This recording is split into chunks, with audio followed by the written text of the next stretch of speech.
इस वीडियो में हम देखेंगे पीरियोडिक टेस्ट 1 का क्वेश्चन 4 एंड क्वेश्चन 8।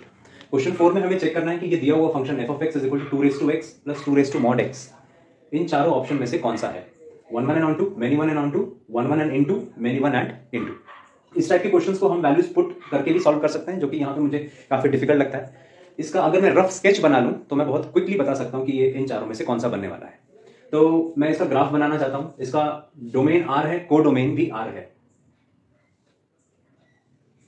तो इसका ये this is my domain and this will be my codomain R। Function का डेफिनेशन है f of x is equal to 2 raise to x plus 2 raise to mod x, जो कि एक exponential function है, और हमें पता है कि exponential function is never zero and negative values. It never takes negative values until and unless it has a negative sign in front of it.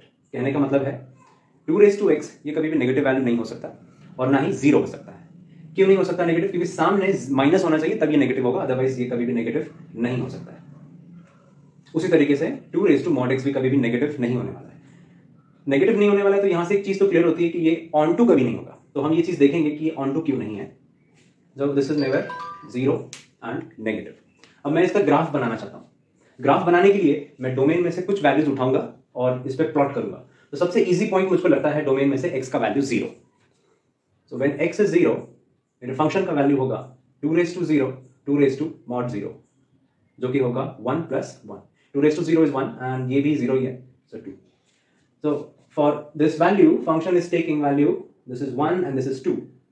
ये है f of 0। कुछ और पॉइंट्स हम प्लॉट करके देखते हैं। f of 1, f of 1 according to the definition it will be 2 raise to 1 plus 2 raise to mod of 1, जो कि आने वाला है 2 प्लस 2 मतलब 4। तो अगर मैं ये 1 बोलूं तो इस 1 के लिए फंक्शन का वैल्यू डायरेक्टली 4 पे जाएगा। 1 2 3 4, तो समवेयर हियर। इस बीच में मैं ग्राफ का एक आइडिया मुझे एक आइडिया तो है कि ग्राफ इतने से डोमेन के पार्ट में कैसा दिखने वाला है। It will be a smooth या तो फिर एक स्ट्रेट लाइन होगा। So let me draw with a smooth hand, so it will continue like this.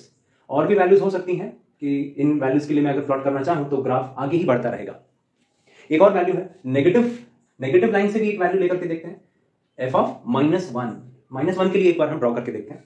f of -1 कैसा दिखेगा? 2 raise to -1 plus 2 raise to mod of -1, तो ये हो जाएगा 1/2 प्लस नेगेटिव है, ये मॉड इसको प्लस कर देगा, तो 2 रेज़ टू 1, ये आ जाएगा 2 प्लस 0.5 मतलब 2.5। f of -1 is again coming positive, मतलब नेगेटिव नंबर्स अगर मैं डोमेन से उठाता हूं तो वो वापस से मैप करता है पॉजिटिव पे। तो 2.5 ये 2 है, तो 2.5 विल बी समवेयर हियर, ये पॉइंट। तो ये ग्राफ वापस से ऊपर की तरफ जाने वाला है। बाकी के पॉइंट्स का क्या होगा? -2 लेंगे तो कहां नीचे की तरफ आएगा या ऊपर की तरफ जाएगा? Obviously it will go upwards. तो ग्राफ देख करके मुझे क्लियर समझ में आता है कि ग्राफ नेगेटिव लाइन में है ही नहीं। मतलब यहां के जितने भी पॉइंट्स हैं जो कि को डोमेन में है उनके लिए प्री इमेज है ही नहीं, तो ऑन टू होने का सवाल ही नहीं। तो जितने भी ऑन टू हैं वो सब कैंसिल हो जाएंगे। अब बचते हैं ये दोनों इनटू। ऑब्वियसली जो ऑन टू फंक्शन नहीं है वो इनटू ही होते हैं, तो ये इनटू है। इन दोनों में से अब कौन सा है? 1 1 है या ऑन टू है? ग्राफ का यू शेप है, वो मैं देख करके क्लियर कट बता सकता हूं। अगर मैं एक हॉरिजॉन्टल लाइन ड्रॉ करूं, so this line is intersecting the graph at 2 points. Clearly I can see that इस इमेज के लिए मेरे पास दो प्री इमेज हैं, x1 इस वैल्यू के लिए, और ये भी एक x2 है जिसके लिए वैल्यू सेम है। तो ये 1 1 भी नहीं है, so this option is स्ट्राइक्ड out. The correct answer is many 1 and into. आइए अब देखते हैं क्वेश्चन नंबर 8। इस क्वेश्चन में ये वैल्यू इक्वल टू 0 दिया हुआ है और हमें फाइंड करना है x का वैल्यू। तो इसको हम इस तरह से लिख लेते हैं, cos of sin inverse 3/5 plus cos inverse of x is equal to 0।